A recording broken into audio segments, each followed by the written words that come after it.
Masechet Yevamot, Daf Memvav 46, nous commençons Daf Memhe Amoudbet, 3 lignes avant la fin, Amar Aframa Bar Guria Amarav.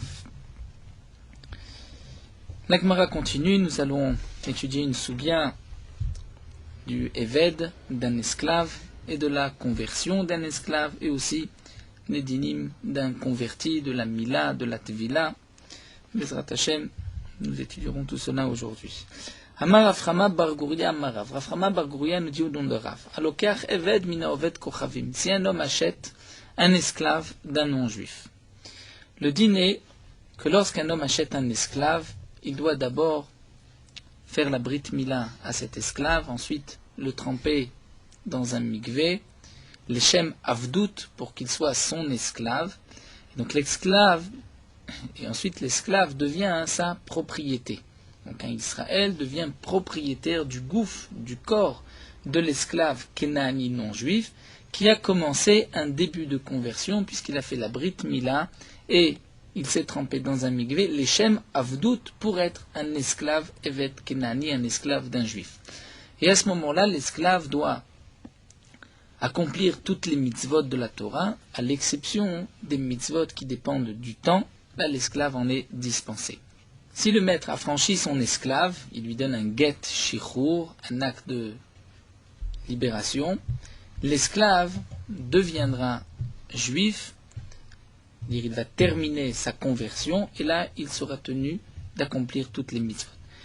Bien sûr, il y a des dinim, lorsqu'un homme achète un esclave et que cet esclave ne veut pas faire la brit mila, là, le propriétaire ne pourra pas le garder. Il a un temps pour le garder. Si, malgré tout, l'esclave ne veut pas commencer ce début, cette procédure de conversion, alors le Israël n'a pas le droit de le garder, il devra le renvoyer.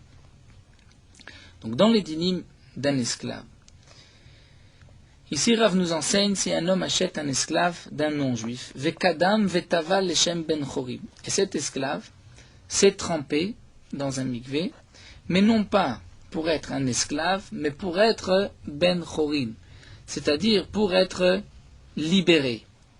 Quel est le din? Kana atzmo ben chorim. L'esclave s'est acquis, il devient maintenant ben chorim, il est libéré. Bien qu'il n'a pas reçu de get shichur, bien qu'on venait de l'acheter, mais puisqu'on n'a pas eu le temps de faire ce début de conversion, cette tvila, pour le rendre esclave, et il s'est trempé dans un mikvé pour être juif, dans ce cas-là, l'esclave va être automatiquement libre, affranchi. Maïtama, pour quelle raison?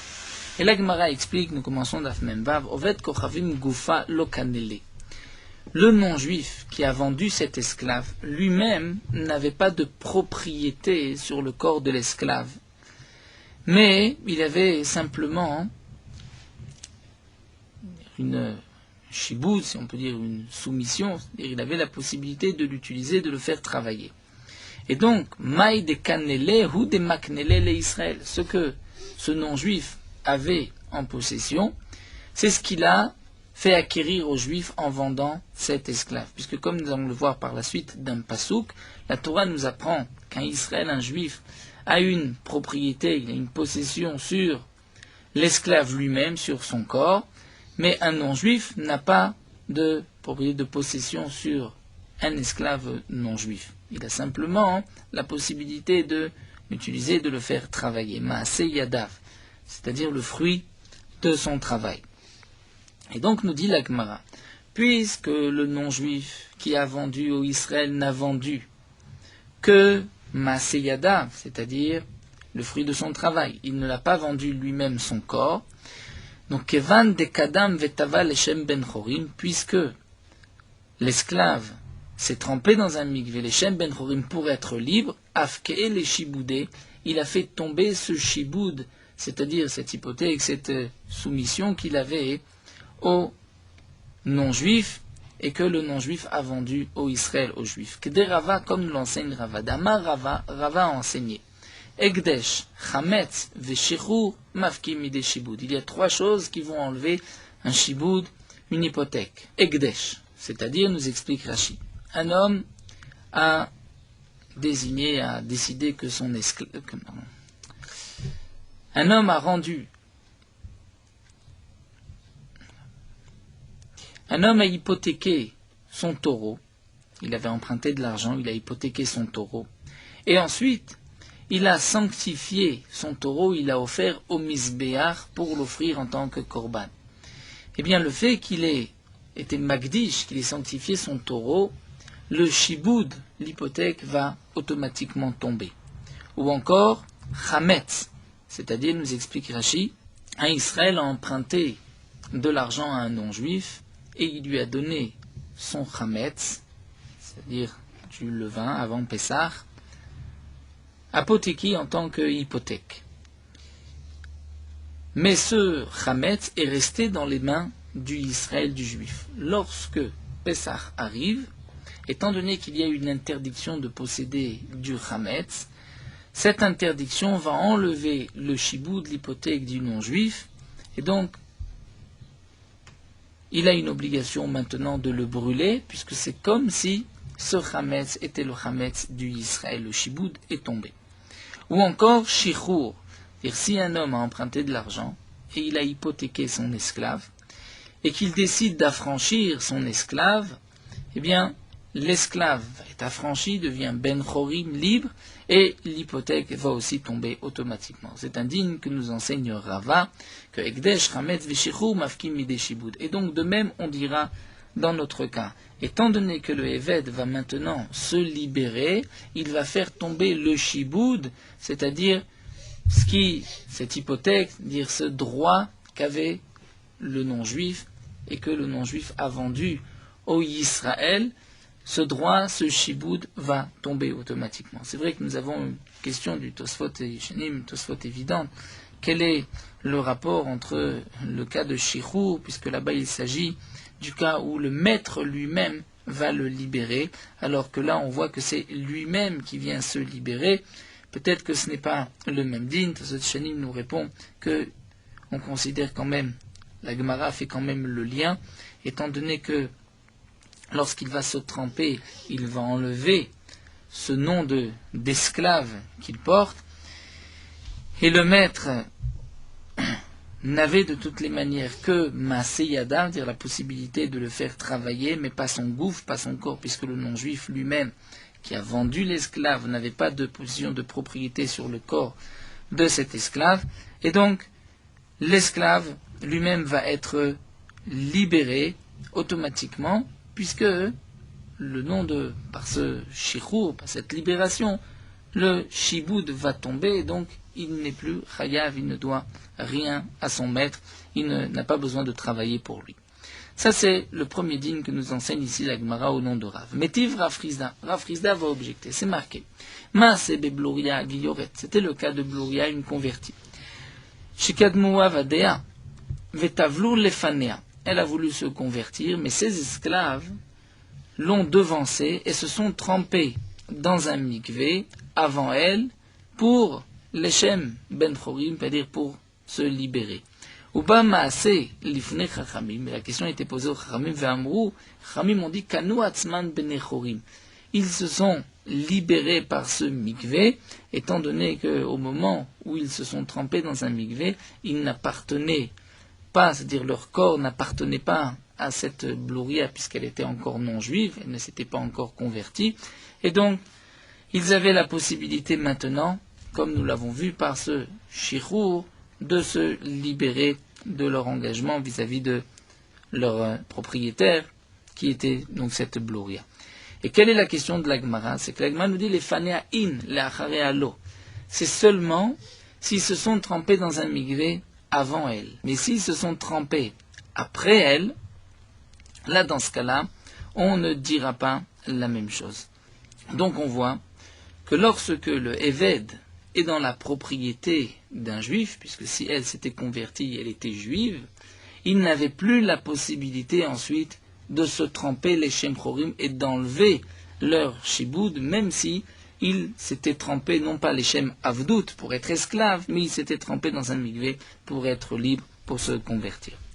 Alors l'Agmar répond à Rava dit qu'en vérité, l'Efanea, si c'est avant elle, ben bistam, ben bemefourash, c'est-à-dire dans tous les cas, qu'il se soit trempé sans rien dire, ou qu'ils se soient trempés bemefoura, c'est-à-dire ils ont dit on va se tremper pour être libre, là dans ce cas-là, puisque c'est avant qu'elle-même s'est convertie, cette non-juive se convertisse, là ils vont être libres, mais les acharea, si c'est après, c'est seulement bemefourash in bistamlo, seulement s'ils ont précisé qu'ils voulaient être libres. Et donc le din qui a été rapporté par Aframa Bar Guria au nom de Rav, que lorsque l'esclave a été vendu au Israël, donc il appartient maintenant au Israël, si l'esclave va se tremper pour être libre, pour se convertir, eh bien dans ce cas-là, c'est vrai qu'il va retrouver sa liberté. Pourquoi ?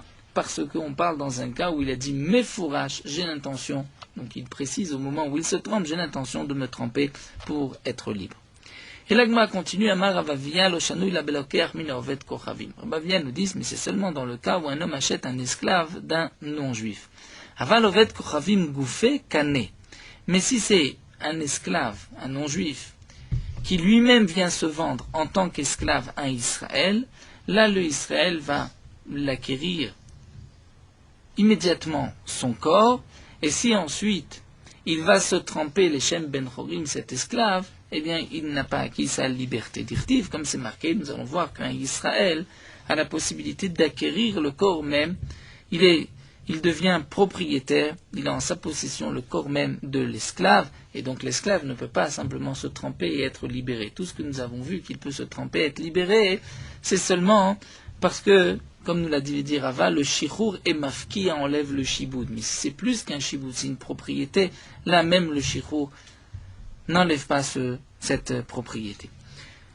Et donc la Gemara va nous rapporter le pasouk, puisque c'est marqué d'Irtiv, Vegam ibne atoshavim agarim imachem, la Torah nous dit de même des habitants qui habitent, donc des non-juifs qui habitent parmi vous, mais en tiknu,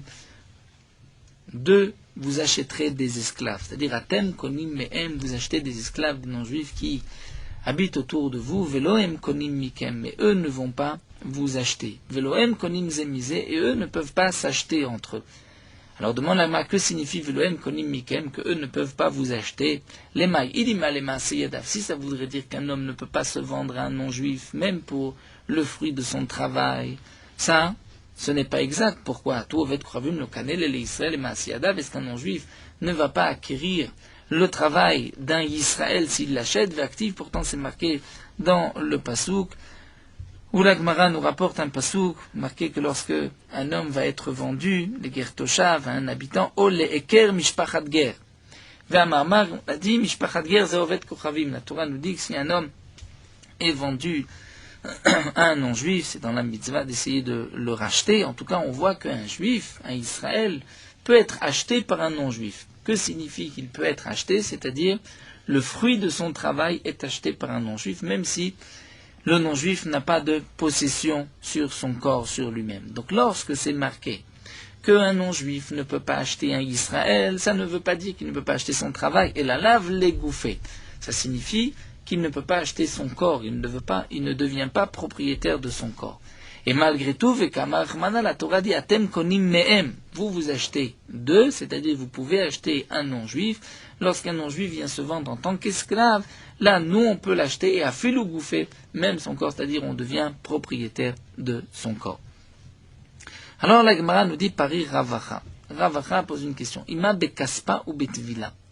Peut-être que ce qui est marqué dans le passage qu'on peut acquérir un non-juif qui vient se vendre en tant qu'esclave et on devient propriétaire de son corps, c'est seulement lorsqu'on va l'acheter, mais aussi qu'il va se tremper dans un mikvé leshem avdout, c'est-à-dire pour être esclave. Là, la Torah dit que je deviens propriétaire. Mais si je n'ai pas eu le temps de le tremper leshem avdout pour le rendre esclave, que lui-même s'est trempé pour être libre, là peut-être qu'il sera libre, comme nous l'avait dit Raframa Bar Guria au nom de Rav. Plus haut, Rav Avia nous avait dit que ce qui avait été enseigné par Raframa Bar Guria, que si l'esclave va se tremper les Shem Chorim pour se libérer, il est libre, on avait dit que c'est seulement lorsqu'on a acheté cet esclave d'un non-juif. Mais si c'est le non-juif lui-même qui se vend en tant qu'esclave, Rav Avia avait dit que dans ce cas-là, même s'il va se tremper dans un mikvé, il ne deviendra pas libre étant donné que là, le juif qui l'a acheté a une propriété sur l'esclave lui-même. Et donc là, Rav Acha vient dire que peut-être ce que nous avons vu dans le Passouk, qu'il y a une propriété sur l'esclave lui-même, c'est seulement lorsqu'on va payer, mais aussi on va le tremper dans un mikvé. Kashia, nous dit l'Agma, c'est effectivement une question.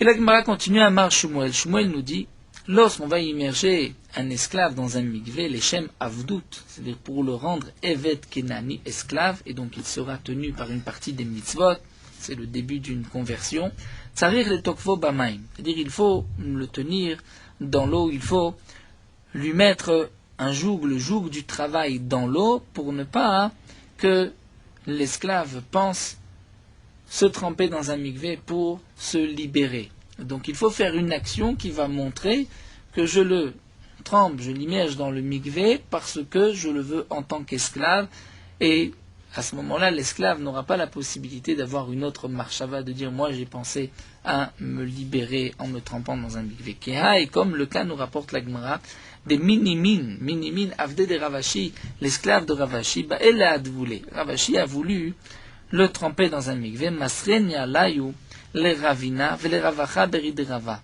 Il l'a donné dans les mains de Ravina et Ravacha Beridrava, et il leur a dit à Marlu Chazou, faites attention, des Minaïchou, Kabaïn Ale. C'est-à-dire, si il se trempe dans un mikvé et il va se libérer en pensant qu'il est Ben Chorim, et donc je vais le perdre, eh bien je réclamerai le prix de cet esclave de vos mains. Donc faites attention de ne pas le laisser s'échapper, se libérer en se trempant dans un mikvé avec une telle kavana. Ramoulé, ils lui ont mis Ravissa Betsavaré, c'est-à-dire une sorte de chaîne, un likou, dit Rashi en la'a, c'est un mot en le français, sur le cou, une chaîne, et Arfpoulé Vetsimtsmoulé. Ils l'ont un peu détaché pour ne soit pas trop serré, mais aussi Tsimtsmoulé, ensuite ils l'ont serré, quand même il soit bien tenu sur son cou. Arfoulé, Kiri de l'Oleve Khatsitsa. Donc ils l'ont un petit peu détaché, pour ne pas qu'il y ait une Khatsitsa, c'est-à-dire qu'il y ait un écran entre l'eau et son corps. Si cette chaîne va bien le serrer, l'eau ne peut pas passer entre le fer, entre la chaîne et l'esclave. Mais malgré tout,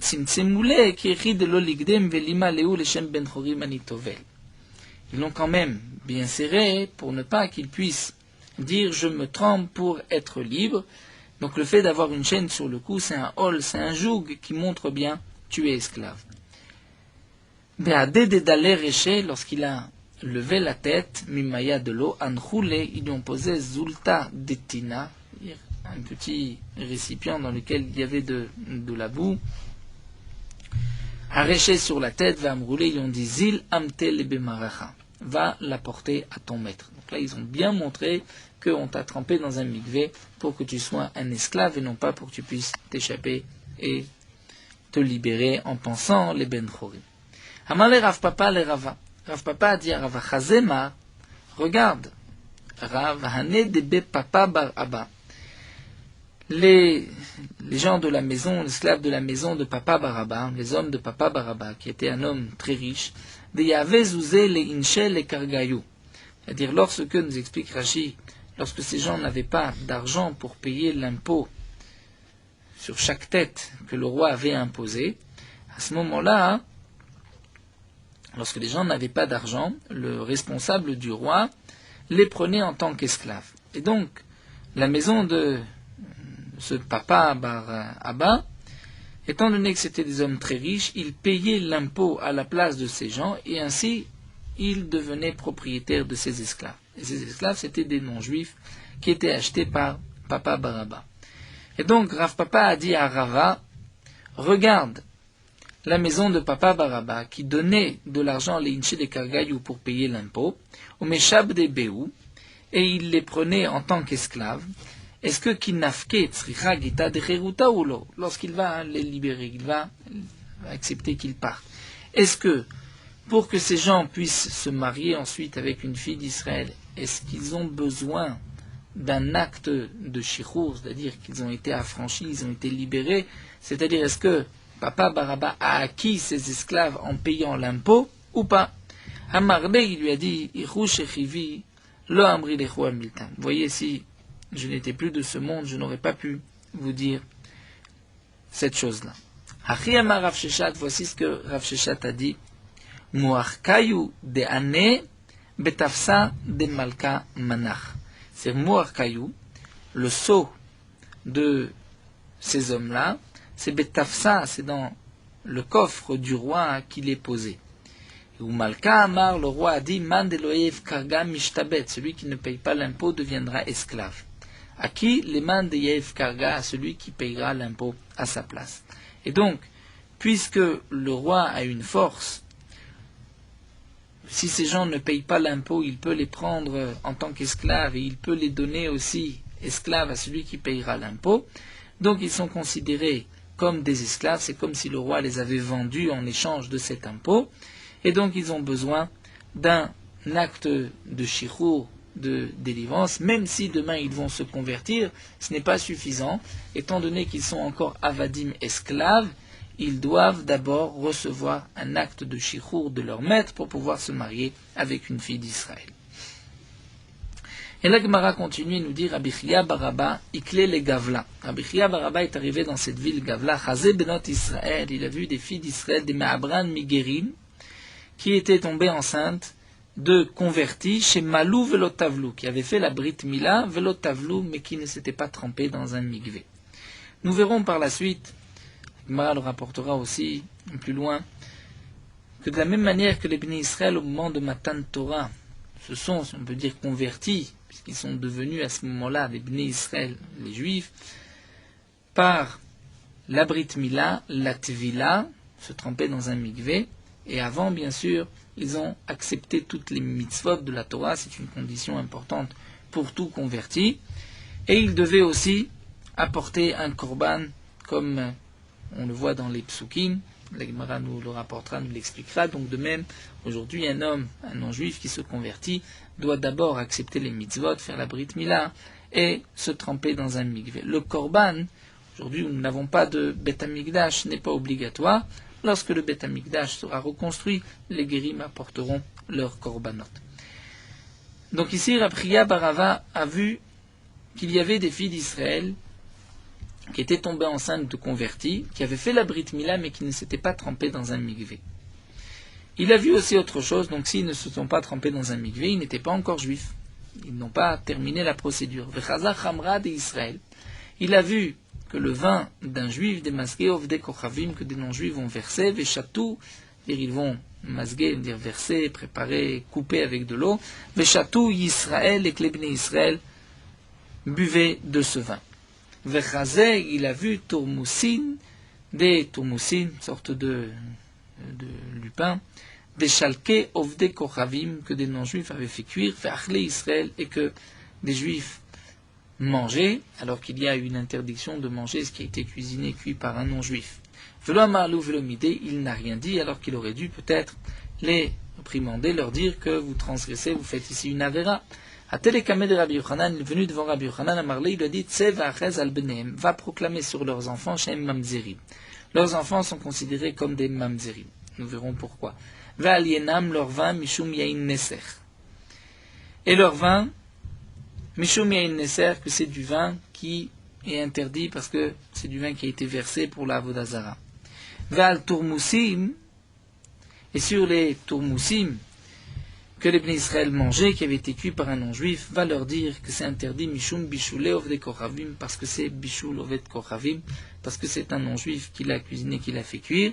Et pourquoi les filles Shenan Benet Torah, puisque ce ne sont pas des gens dans cette ville qui étudient la Torah, qui ne connaissent pas la Torah, donc il faut leur interdire. L'Agma nous expliquera que c'est le dernier point, les Tourmoussim, qui normalement ne sont pas interdits. Pourquoi? Puisque l'interdiction de manger ce qui a été cuisiné par un non-juif, c'est seulement si d'abord ça ne se mange pas cru, ça ne se mange que cuit, et que le non-juif l'a fait cuire, là c'est interdit, mais c'est vrai que les tourmoussim aussi, ça ne se mange pas cru, comme nous le verrons par la suite.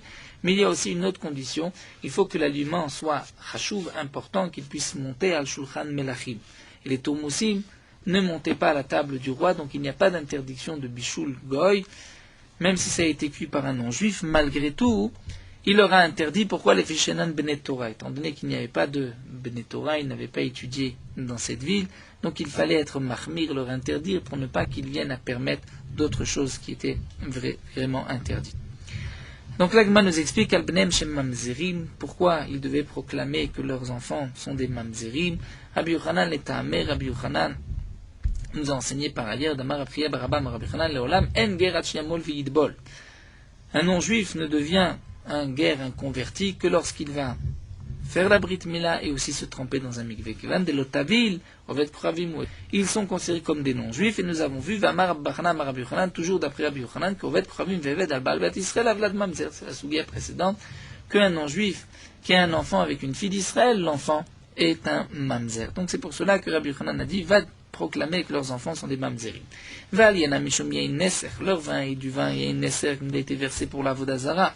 Bien que le non-juif n'avait pas touché le vin, mais malgré tout, on doit l'interdire mishum, comme c'est marqué, lech amrim nezira sechor, comme on dit à un nazir qui n'a pas le droit de consommer le vin, va-t'en, ne t'approche pas de cet endroit, là où il y a des vignes, là où il y a du raisin, sechor, fait un tour, mais les karma, l'otikrav, ne t'approche pas des vignes, ne t'approche pas du raisin.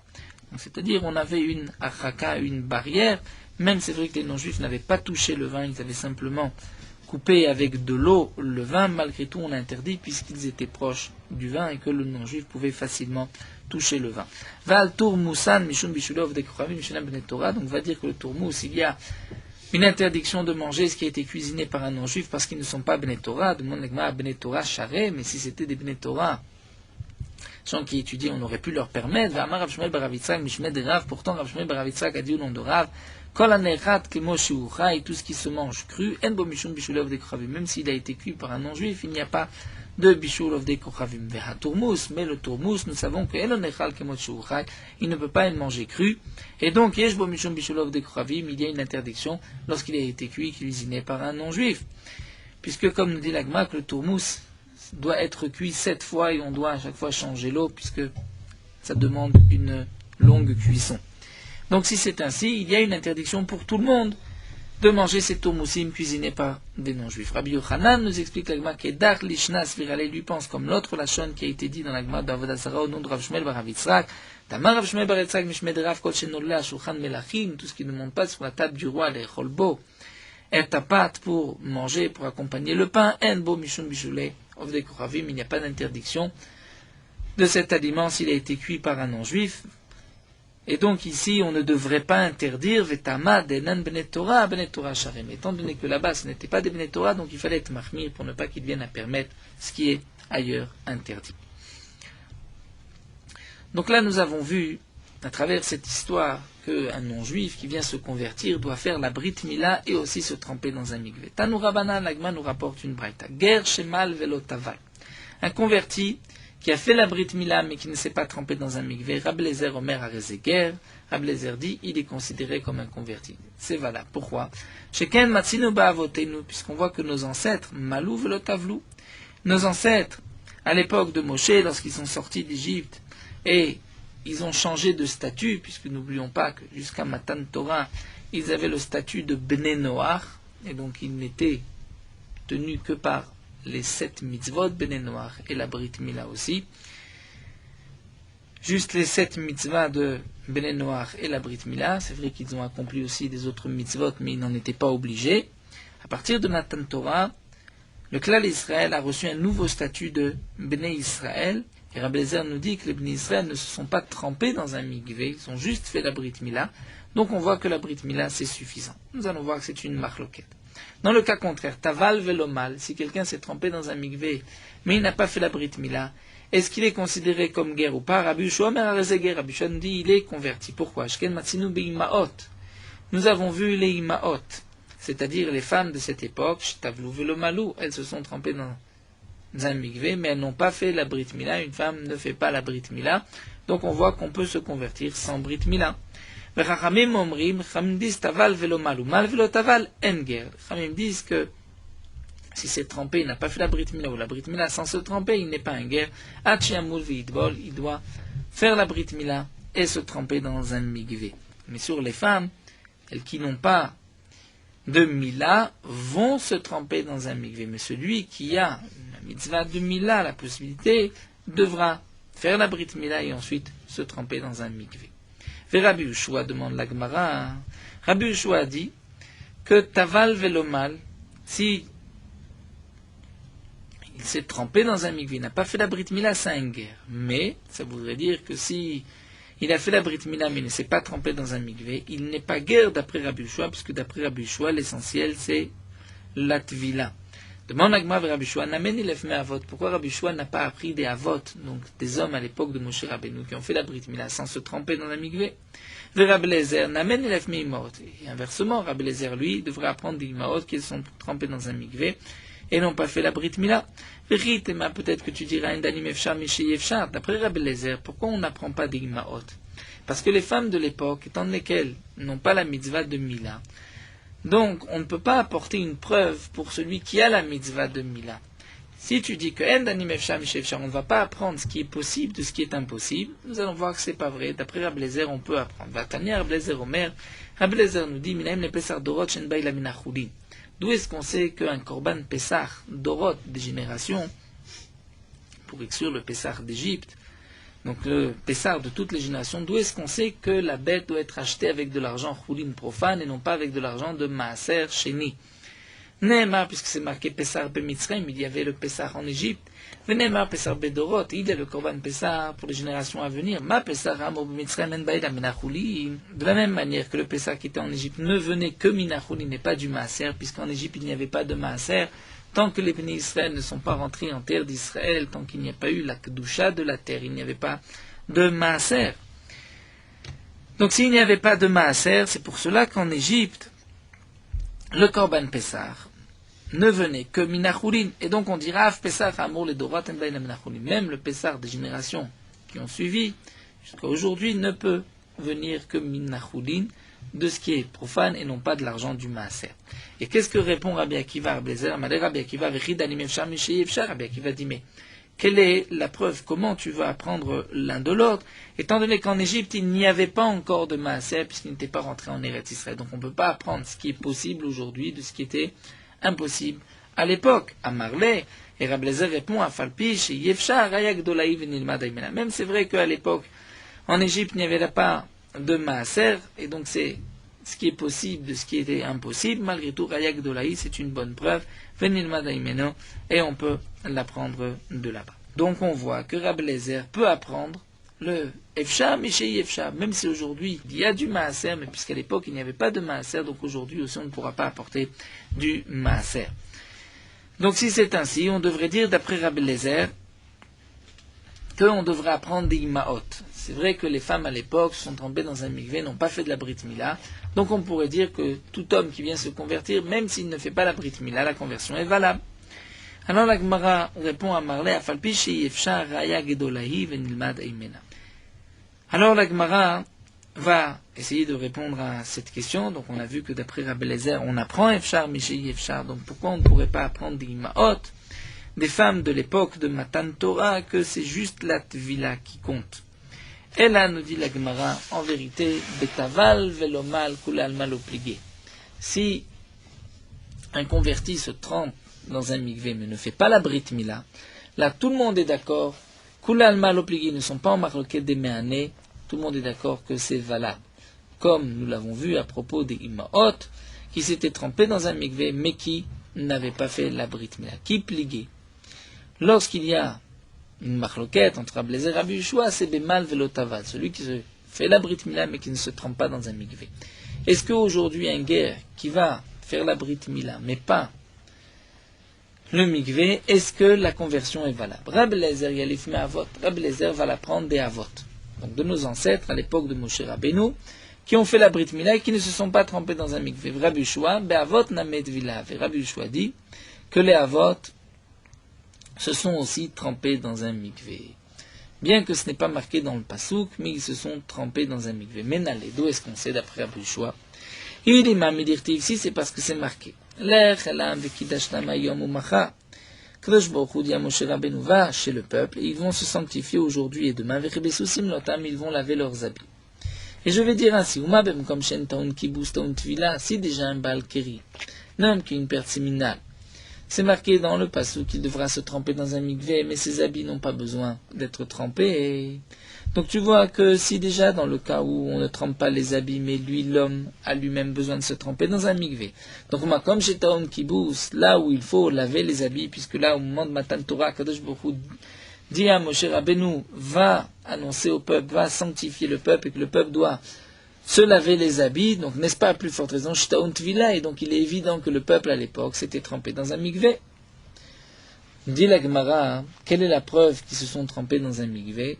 Vedilman Ekiud Be'alma, peut-être que la Torah dit simplement qu'il faut se laver les habits, il faut se préparer, il faut être propre, mais non pas parce qu'il y a eu une impureté.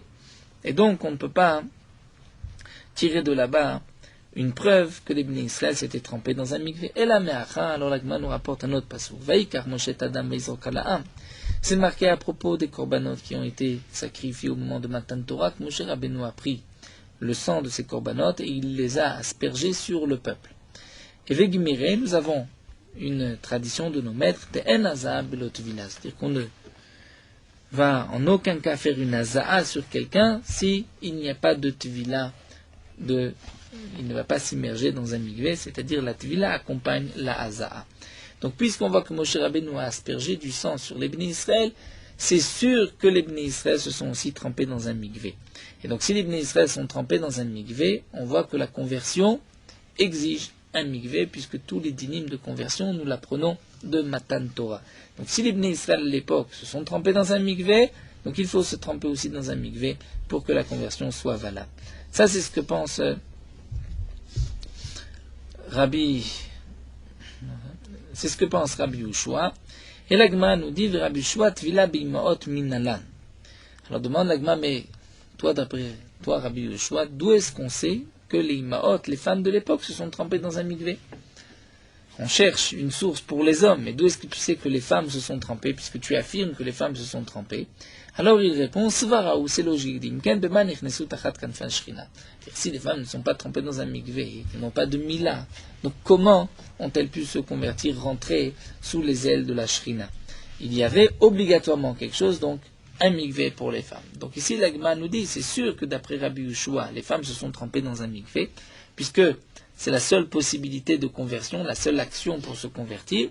Les hommes, c'est vrai que ce n'est pas marqué, mais Rabbi Yehoshua va l'apprendre d'un pasouk, puisque c'est marqué que Moshe a aspergé le sang. Nous avons une tradition que chaque fois que dans la Torah on asperge du sang, c'est qu'il y a toujours une tvila, comme l'explique Rabbeinu Tam dans Tosfot, mais une tvila avant la Hazaa, avant qu'on asperge le sang. Donc là nous avons une marloquette, un guerre aujourd'hui, un non-juif qui vient se convertir, qui a fait la Brit Mila, mais qui ne s'est pas trempé dans un mikvé. D'après Rabbi Yehoshua, ce n'est pas suffisant, puisqu'il faut le mikvé. D'après Rabbi Eliezer, c'est suffisant, puisque d'après Rabbi Eliezer, nos avot ne se sont pas trempés dans un mikvé à l'époque. Amar Rabbi Chia Baraba Amar Rabbi Yochanan. Rabbi Chia Baraba du nom de Rabbi Yochanan. Leolam enoger ratchiyamul v'yidbol. Rabbi Chia Baraba du nom de Rabbi Yochanan, un non-juif ne devient converti que lorsqu'il va faire la Brit Mila et se tremper dans un mikvé. Demande l'Agma Pshita, c'est évident. Qu'est-ce que Rabbi Yochanan nous enseigne? Si c'est pour nous dire que la halacha est comme les chachamim qui avaient été rapportés dans la Braïta, qui avaient dit qu'il faut etvila et mila, donc n'oublions pas notre marloquet dans la Braïta, d'après Rabbi Eliezer, la mila est suffisante. D'après Rabbi Yehoshua, la tvila est essentielle, la tvila est suffisante. D'après les chachamim, il faut les deux, et même la tvila toute seule n'est pas suffisante pour un homme, il faut aussi la brit mila. Alors si c'est ce que Rabbi Yochanan vient nous dire, que la halacha est comme les chachamim, pshita, dit la Gemara, c'est évident, yachid ve rabim, halacha ki rabim. Nous avons une règle, lorsqu'il y a minorité, yachid, rabim, majorité qui sont en marloquette, la halacha est comme le rabim. Alors la Gemara dit, pourquoi? Quel est le chidouche de Rabbi Yochanan? C'est que man chachamim, qui sont les chachamim, c'est Rabbi Yossé. Ce n'est pas rabim, il n'y a pas beaucoup, il y a juste Rabbi Yossé qui pense comme ça, des Tanya. Hare sheba ve'ama. Nous avons une braïta, si un homme vient et dit malti, je me suis circoncis, j'ai fait la brit mila, velo tavalti, mais je ne me suis pas trempé dans un mikvé. Quel est le din? Madbilin oto. On le trempe dans un mikvé, on n'a pas besoin d'aller chercher est-ce que la Brit Mila a été faite pour devenir juif ou pas. On lui fait la tvila, le mikvé, et c'est suffisant. Ouma Bekar, et quoi de plus? D'ivrei Rabbi Yehuda sont les paroles de Rabbi Yehuda. Rabbi Yossé Omer, Rabbi Yossé nous dit, En Madbilin.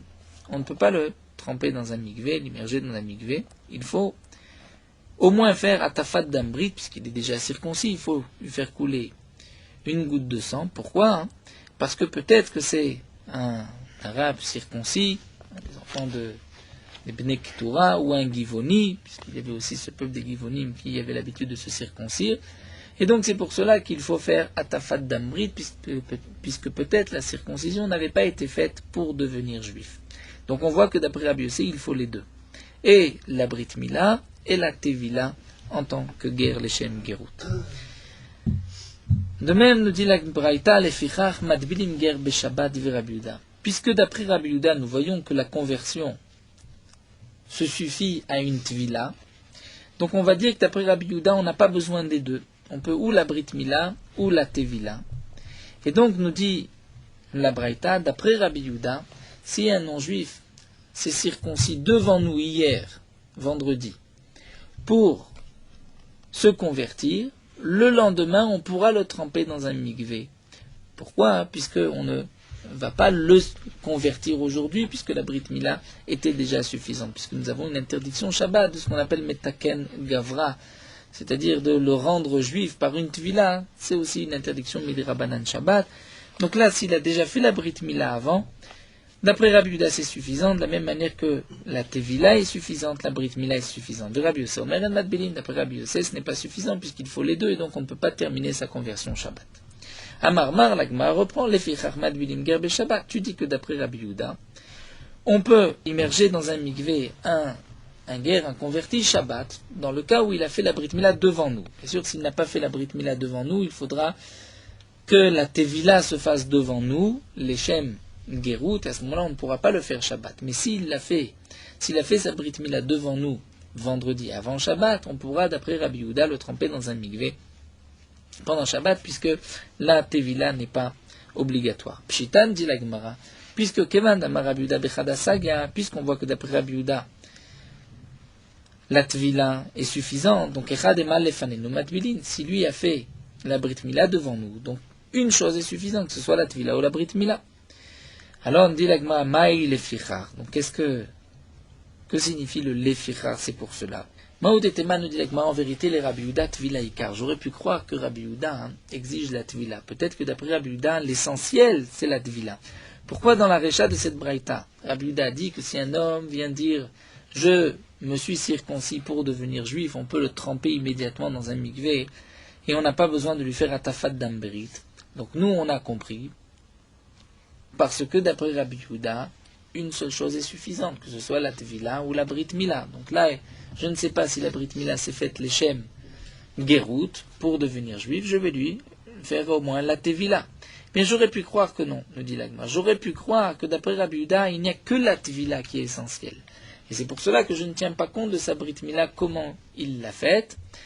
Mais donc, dans le cas où un homme, un non-juif, a fait la Brit Mila devant nous vendredi, il n'est toujours pas converti d'après Rabbi Yehuda, il lui faudra la Tevila, et donc peut-être que je ne pourrai pas le faire Shabbat, puisque Tevila Shabbat lo dekametaken gavra, étant donné que maintenant je vais le rendre juif, et ça c'est interdit Shabbat, c'est comme si j'arrange, comme un kéli, j'ai l'interdiction d'arranger, j'ai l'interdiction d'arranger un homme. Kamash Malan, donc le chidouche de la Braïta qui nous dit Leficha, c'est pour nous dire de Rabbi Yehuda Oha Oha Ba'e, que d'après Rabbi Yehuda, ou l'un ou l'autre est suffisant. Donc on voit que d'après Rabbi Yehuda, si un non-juif fait la Brit Mila pour se convertir, ou bien il se trempe dans un mikvé pour se convertir, c'est suffisant.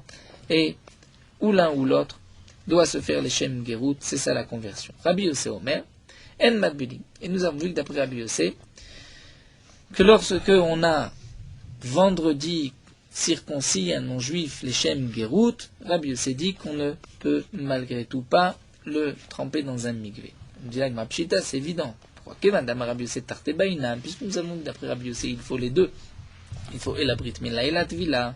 Donc même s'il a fait la Brit Mila devant nous hier, on ne peut pas le tremper dans un mikvé, puisque Tikune Gavra Shabbat le Mtakninan, arranger quelqu'un, le rendre juif pendant Shabbat, on ne peut pas.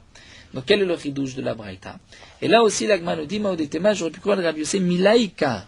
J'aurais pu croire que pourquoi dans le premier cas, lorsqu'un homme vient et dit je me suis circoncis pour devenir juif, pourquoi d'après Rabbi Yossé il faut lui faire atafat d'ambérit? Non pas parce que d'après Rabbi Yossé j'ai besoin des deux, mais peut-être parce que d'après Rabbi Yossé j'ai besoin de la Mila. Et puisque cette Mila je ne l'avais pas vue, donc je dois lui faire la Brit Mila. Mais lorsqu'il a fait la Brit Mila, peut-être que la Tevila n'est pas obligatoire pour la conversion, et donc je pourrais la faire Shabbat. Ve'atam, et donc nous dit l'Agma, j'aurais pu croire que d'après Rabbi Yossé la Mila est suffisante. Ve'atam udelo ave mila befanenu, et là-bas pourquoi Rabbi Yossé a dit qu'il faut lui faire atafat d'amberit, c'est parce que la Brit Mila ne s'était pas faite devant nous, donc je ne sais pas si elle avait été faite pour la conversion. Mais lorsque la Mila a été faite devant nous pour le convertir, il m'a dit peut-être que je peux le tremper dans un mikvé pour Shabbat. Kamash Malan, donc le chidouche de la Braïta, c'est nous dire des Rabbi Yossé Tartebae, que d'après Rabbi Yossé, j'ai besoin des deux. Et donc la conclusion de la Gemara, c'est que d'après Rabbi Yehuda, la Brit Mila ou la Tvila est suffisante, et d'après Rabbi Yossé, il faut les deux. Amar Rabba Rabba nous dit, Uvda ave Rabbi Chia Barabi, il y avait un cas qui s'est présenté devant Rabbi Chia Barabi, Rabbi Yosef rajoute et dit maintenant Raboshia Barabi, qu'il y avait avec Rabbi Chia Barabi un deuxième amour à Rabbi Yoshia Barabi, et Rav Safra maintenant rajoute qu'il y avait un troisième amour à Raboshia Barabi, Rabbi Chia. Donc il y avait d'après Rav Safra trois amoraim, trois chachamim. Natele Kameh se s'est présenté à eux, guerre un converti, Shemal Velotaval, qui avait fait la Brit Mila, mais qui ne s'était pas trempé dans un mikvé, et lui était venu poser la question, est-ce que le soir je peux aller me tremper dans un mikvé? À Marley, ils lui ont dit, Shahikan adlemachar, attends ici jusqu'à demain, venit vilenar, et on te trempera dans un mikvé, tu pourras te convertir, terminer ta conversion demain, en plein jour, comme nous allons le voir. Donc, Shema Mina, de ce din de Rabbah, on va déduire trois enseignements. D'abord, Shema Minatla, trois enseignements. Shema Mina, ger tsarich shlosha. Qu'un ger a besoin de trois dayanim. Comme on voit ici que d'après Rav Safra, il y avait un troisième dayan. Donc on voit que le ger a besoin de trois dayanim, de trois personnes devant qui il va se convertir. Shema Mina, je vois aussi que no ger achiyamol veidbol, qui ne devient ger que lorsqu'il va faire la Brit Mila, mais aussi la Tevila. Et donc c'est pour cela qu'ils lui ont dit, attends que tu puisses faire la Tevila dans un moment où on peut te convertir. Veshma Mina est le troisième point, que Ennad Bidim Ger Balayla, on ne fait pas la Brit Mila un guerre la nuit. Nous verrons par la suite qu'on apprend, puisque c'est marqué Mishpat dans la Torah, comme un jugement se fait le jour. Peut-être qu'il faut pas n'importe quel dayan, il faut un dayan, Talmid Chacham, qui est mumché, spécialiste, un expert, puisqu'on voit qu'il y avait trois moraïm de cette taille, et l'Agma répond, Dilma, Di'ikleu, peut-être que, en vérité, on avait besoin de trois, pas obligatoirement trois grands chachamim, mais là-bas, le cas s'était présenté où il y avait les trois chachamim ensemble. Et pour terminer, Amar Abriya Baraba, Amar Rabbi Yochanan, Ger Tsarich Shalosh, Mishpat Ktivbe. Donc nous dit Abriya Baraba, Rabbi Yochanan, un converti, il a besoin de trois dayanim, étant donné que c'est marqué Mishpat.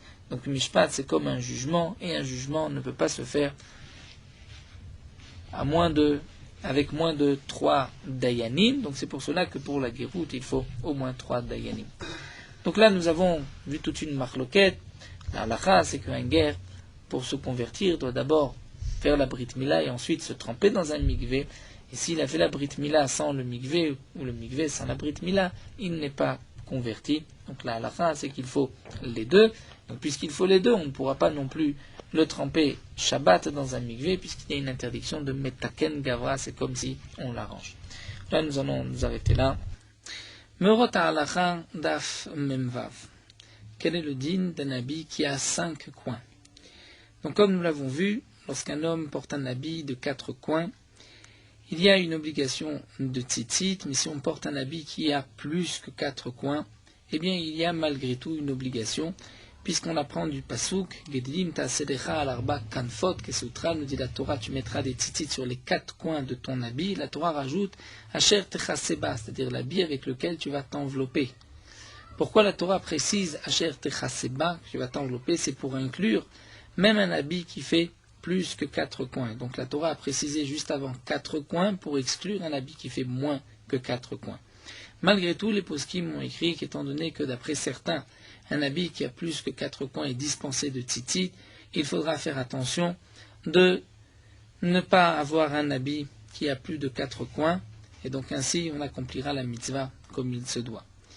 Donc dans le cas où un homme a un habit qui fait plus que 4 coins, comme nous l'avons vu, donc il y a une obligation de mettre des tzitzit, mais il ne faudra pas mettre des tzitzit aux 5 ou aux 6 coins, seulement aux 4 coins, les 4 coins les plus éloignés les uns des autres, puisque ainsi on voit que c'est les coins de l'habit, et si on a mis des tzitzit à tous les coins, donc en plus des 4 coins, à ce moment-là on transgresse même sur l'interdiction de Baltosif, l'interdiction de la Torah de rajouter sur les mitzvot de la Torah.